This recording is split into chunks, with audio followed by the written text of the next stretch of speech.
اعوذ باللہ من الشیطان الرجیم یسألونک عن الشہر الحرام قتال فیہ قل قتال فیہ کبیر وصد عن سبیل اللہ وکفر به والمسجد الحرام واخراج اہلہ منہ اکبر عند اللہ والفتنة اکبر من القتل۔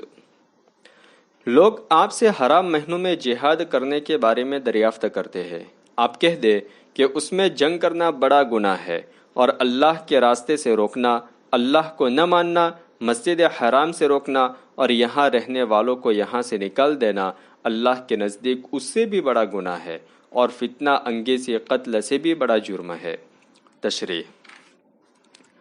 رسول اللہ صلی اللہ علیہ وسلم نے مدنی زندگی کے ابتدائی دور میں حضرت عبداللہ بن جہش رضی اللہ تعالی عنہ کی سرکردگی میں ایک دستہ روانہ فرمایا۔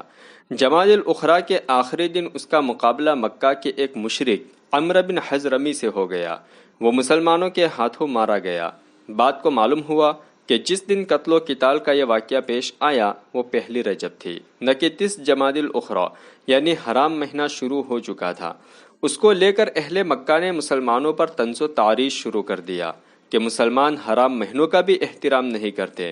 آیت میں اسی کا جواب دیا گیا ہے کہ قصداً حرام مہینے میں جنگ کرنا گناہ ہے، لیکن اللہ کے راستے سے روکنا، کفر کرنا، مسجد حرام سے روکنا اور مسلمانوں کو ان کے شہر سے نکال دینا اس سے بھی بڑا گناہ ہے جس کا ارتکاب تم لوگوں نے کیا ہے۔ وَلَا يَزَالُونَ يُقَاتِلُونَكُمْ حَتَّى يَرُدُّوكُمْ عَنْ دِينِكُمْ إِنِ اسْتَطَاعُوا وَمَنْ يَرْتَدِدْ مِنْكُمْ عَنْ دِينِهِ فَيَمُتْ وَهُوَ كَافِرٌ فَأُولَئِكَ حَبِطَتْ أَعْمَالُهُمْ فِي الدُّنْيَا وَالْآخِرَةِ وَأُولَئِكَ أَصْحَابُ النَّارِ هُمْ فِيهَا خَالِدُونَ۔ یہ لوگ تم لوگوں سے لڑتے ہی رہیں گے یہاں تک کہ اگر قابو پا جائے تو تم کو تمہارے دین ہی سے پھیر دے، اور یاد رکھو کہ تم میں سے جو شخص دین سے مرتد ہو جائے اور کفر کی حالت میں مرے تو دنیا میں بھی اور آخرت میں بھی اس کے نیک اعمال غارت ہو جائیں گے۔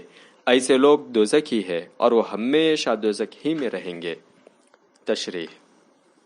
معلوم ہوا کہ ارتداد کی وجہ سے زمانے اسلام کی نیکیاں اکارت ہو جاتی ہے، اب ان نیکیوں کا بھی کوئی اجر نہیں ہوگا، اس لیے آخرت میں ہمیشہ کے لیے دوزخ ہی ایسے بد توفیقوں کی جگہ ہے۔ یہ تو اخروی سزا ہے۔ دنیا کے اعتبار سے اسلامی حکومت میں مردوں کے لیے ارتداد کی سزا قتل ہے اور عورتوں کے لیے قید، جو حدیث صحیح سے ثابت ہے۔ نیز یہ مختلف سندوں سے مروی ہونے کے اعتبار سے قریب قریب تواتر کے درجے میں ہے، اور یہ سزا صرف اسلام ہی نے مقرر نہیں کی ہے، پہلی آسمانی کتابوں میں بھی ارتداد کی سزا قتل ہی مقرر کی گئی تھی۔ ان الذين آمنوا والذين هاجروا وجاهدوا في سبيل الله اولئك يرجون رحمة الله والله غفور رحيم۔ بے شک جو ایمان لائے، جنہوں نے ہجرت کی اور اللہ کے راستے میں جہاد کیا، یہی رحمت خداوندی کے سچے امیدوار ہے، اور اللہ بڑے بخشنے والے اور نہایت مہربان ہے۔ یسألونک عن الخمر والمیسر قل فیہما اثم کبیر ومنافع للناس واثمہما اکبر من نفعہما۔ لوگ آپ سے شراب اور جوا کے بارے میں سوال کرتے ہیں، آپ کہہ دے کہ ان دونوں میں بڑا گناہ ہے اور لوگوں کے لیے کچھ فائدے بھی ہے، لیکن ان کا گناہ ان کے فائدوں سے بڑھ کر ہے۔ تشریح۔ مال کے مالک بننے کو ایسی شرط سے متعلق کیا جائے جس کے پائے جانے اور نہ پائے جانے کا یکساں احتمال ہو، یہ قمار یا میسر ہے۔ گویا جوا میں کسی معقول سبب کے بغیر محض بخت و اتفاق کے بنا پر یا تو غیر معمولی نفع حاصل ہو جاتا ہے یا آدمی اصل سرمایہ سے بھی محروم ہو جاتا ہے۔ اسی طرح کھیل میں دونوں فریق کا جیت ہار پر شرط باندھ کر کھیلنا بھی جوا ہے۔ جوا سے فائدہ یہ ہے کہ جتنے والے کو بلا محنت ڈھیر سارا مال حاصل ہو جاتا ہے، اور نقصان یہ ہے کہ تن آسانی پیدا ہو جاتی ہے اور یہ باہمی عداوت اور دشمنی کا باعث بنتی ہے۔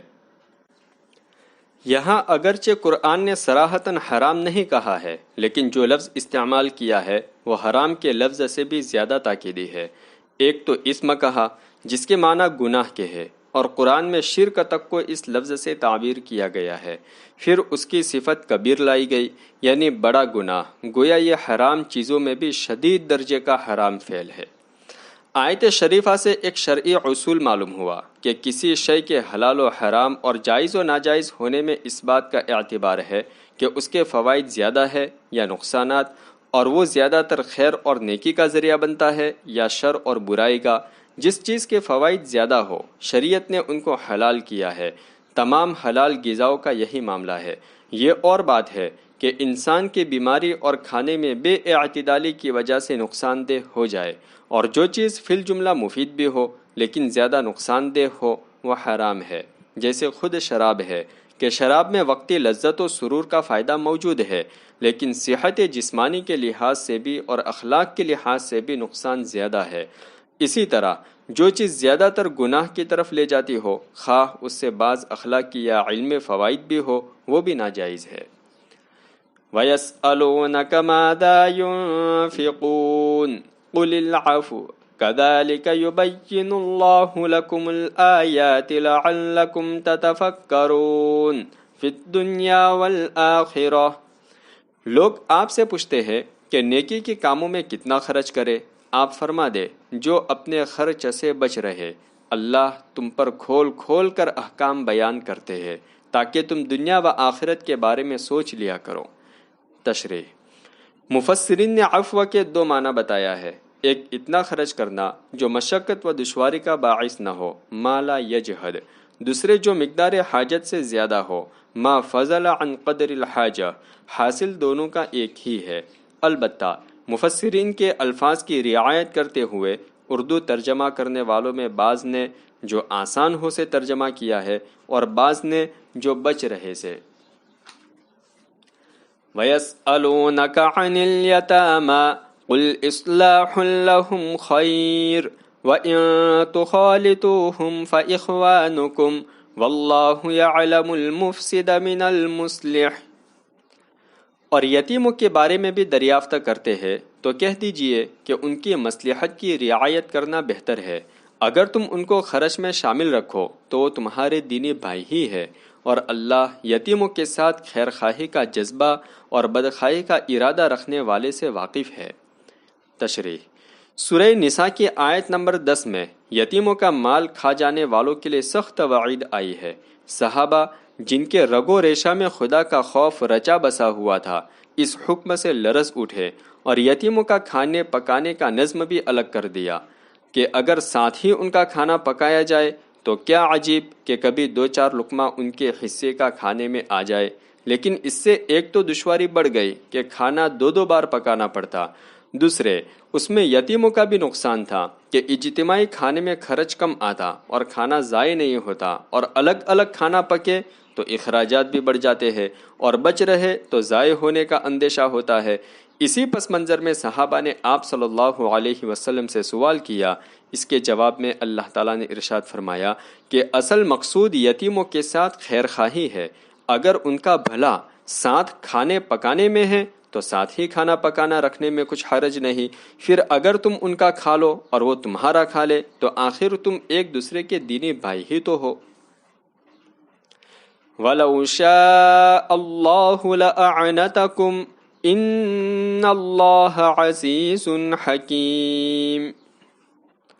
اگر اللہ چاہتے تو تم کو مشقت میں ڈال دیتے، لیکن یقیناً اللہ زبردست بھی ہے اور حکمت والے بھی۔ تشریح۔